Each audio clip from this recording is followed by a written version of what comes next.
안녕하십니까. 하나님의 말씀이 나의 하루에 임재하는 시간 하나임입니다. 오늘 하루도 하나님의 말씀을 통해서 우리의 목마름을 채움받는 귀한 시간 되길 기대합니다. 네, 오늘은 히브리서 3장 1절부터 6절까지 말씀입니다. 우리 함께 성경을 펴서 천천히 따라 읽도록 하겠습니다. 그러므로 함께 하늘의 부르심을 받은 거룩한 형제들아, 우리가 믿는 도리의 사도이시며 대제사장이신 예수를 깊이 생각하라. 그는 자기를 세우신 이에게 신실하시기를 모세가 하나님의 온 집에서 한 것과 같이 하셨으니, 그는 모세보다 더욱 영광을 받을 만한 것이 마치 집 지은 자가 그 집보다 더욱 존귀함 같으니라. 집마다 지은 이가 있으니 만물을 지으신 이는 하나님이시라. 또한 모세는 장래에 말할 것을 증언하기 위하여 하나님의 온 집에서 종으로서 신실하였고, 그리스도는 하나님의 집을 맡은 아들로서 그와 같이 하셨으니, 우리가 소망의 확신과 자랑을 끝까지 굳게 잡고 있으면 우리는 그의 집이라. 여러분, 오늘은 평소보다 묵상 본문이 좀 짧은 편이죠. 왜냐하면 오늘 3장 1절부터 6절까지 말씀이 앞에 히브리서 1장과 2장의 내용을 묶어주는 역할도 하고, 이제 대제사장이신 예수님이라는 이 히브리서의 큰 주제로 접어드는 입구, 관문 정도라고 할 수 있어서 이렇게 따로 좀 분류해서 천천히 오늘은 짚고 넘어가려고 합니다.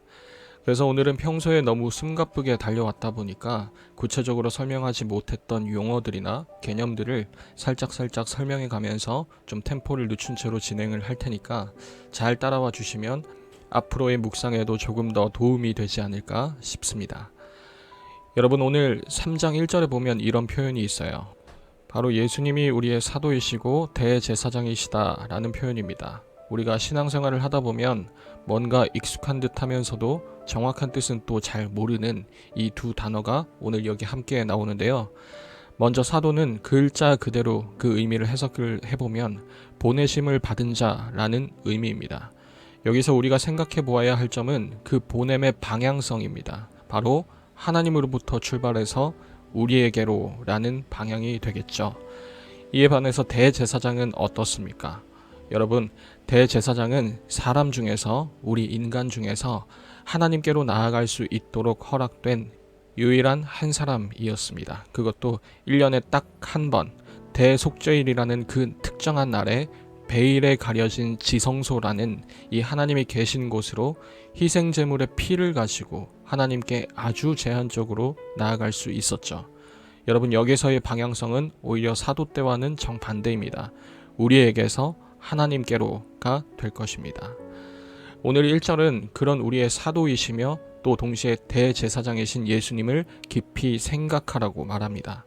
하나님으로부터 오셨고 그와 동시에 우리 중에서 유일하게 우리를 대표하고 또 대신해서 하나님께로 나아갈 수 있는 그 자격을 갖춘 그분이 바로 예수님이라는 거죠. 바꿔 말하면 대체 불가라는 말이 될 겁니다.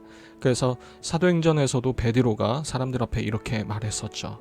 다른 이로서는 구원을 받을 수 없나니 천하 사람 중에 구원을 받을 만한 다른 이름을 우리에게 주신 일이 없다라고 말입니다.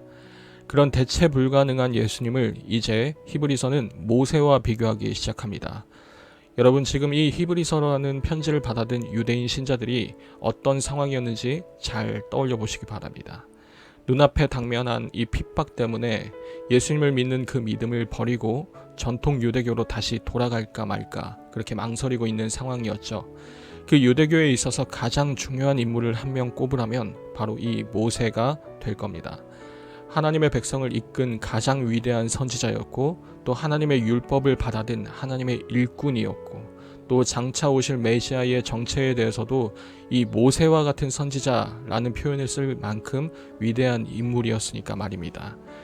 히브리서도 이 부분에 있어서 모세를 결코 평가절하하거나 깎아내리지는 않습니다. 실제로 모세가 하나님 앞에서 신실했다고 히브리서는 똑같이 말해요. 다만 히브리서는 모세가 하나님의 종으로서 신실했다고 말하고 예수님은 하나님의 종이 아니라 아들로서 신실한 분이라고 말하고 있는 거죠. 누가 잘났다 누가 못났다를 지금 따지고 듣는 게 아니라 둘은 서로 비교 대상이 될 수 없는 엄연히 다른 부류라는 것을 히브리서는 말하고 있습니다. 모세는 하나님이 지으신 그 집 안에서 신실했던 자였고 예수님은 그 집을 지은 건축자로서 신실하셨던 거죠. 그래서 오늘 5절에서 히브리서 기자가 정확하게 기록하길 모세는 장래에 말할 것을 증언하기 위하여 하나님의 온 집에서 종으로서 신실했다라고 말합니다.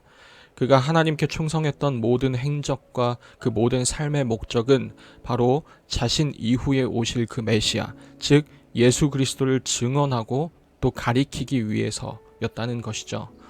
여러분, 이 말은 유대교의 핵심 인물인 모세조차도 지금 예수 그리스도를 바라보고 있는데 지금 예수를 버리고 다시 유대교로 돌아가겠다고 하는 이 유대인 신자들의 모습이 얼마나 말이 안 되는 일인지 잘 짚어주는 대목이라고 말할 수 있을 겁니다.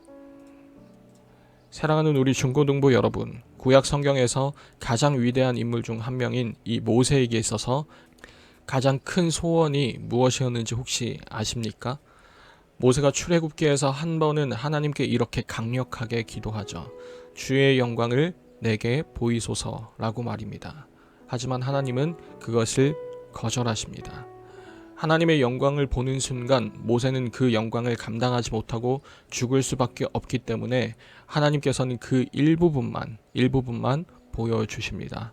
물론 그 일부분만으로도 어마어마한 상황이 일어나긴 했지만 모세가 가장 원했던 이 소망이 100% 완전히 이루어졌다고 말하기는 아무래도 어렵습니다.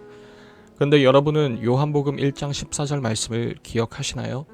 거기에는 이렇게 기록되어 있습니다. 말씀이 육신이 되어 우리 가운데 거하심에 우리가 그의 영광을 보니 아버지의 독생자의 영광이요 은혜와 진리가 충만하더라.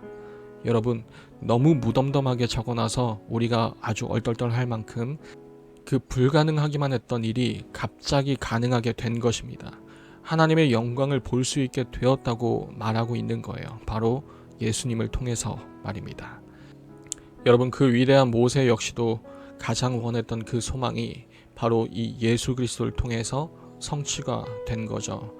우리라는 집을 지은 그 건축자, 우리를 다스리시는 그 왕, 우리 편에서 하나님께 나아가시는 그 대제사장, 하나님이시면서 동시에 우리 편으로 내려오시는 그 전능자, 그분이 바로 유일무이한 예수 그리스도이십니다.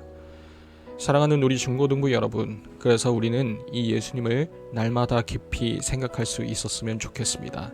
당시 유대인 신자들처럼 자꾸만 뒷걸음질 치기 편한 우리의 삶 속에서 늘 예수님을 깊이 생각할 수 있기를 바랍니다.